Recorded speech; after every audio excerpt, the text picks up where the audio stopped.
মৃত্যুদণ্ডাদেশ চূড়ান্ত হওয়ার আগে আসামিকে কনডেম সেলে না রাখা এবং ফাঁসির আসামির জামিন শুনানি সম্পর্কিত হাইকোর্টের রায়ের বিরুদ্ধে আপিল করেছে রাষ্ট্রপক্ষ। মঙ্গলবার সুপ্রিম কোর্টের সংশ্লিষ্ট শাখায় এই আপিল জমা দেওয়া হয়।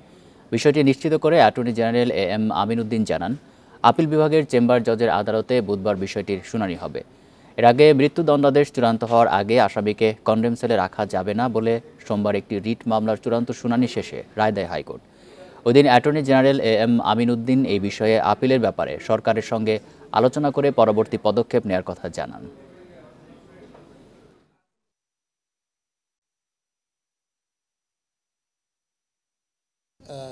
মৃত্যুদণ্ডাদেশ যার থাকে আমাদের দেশে এখন পর্যন্ত এটা আমি শুনি নাই কোনো অ্যাপ্লিকেশন হয়েছে। কেউ যদি মৃত্যুদণ্ডাদেশ প্রাপ্ত হয়, আদেশ যদি আদালত দেয় তাকে, সেইটা যদি তাকে জামিন দেওয়া হয়, তো এদের অধিকাংশ ক্ষেত্রে কিন্তু পালিয়ে যাবে।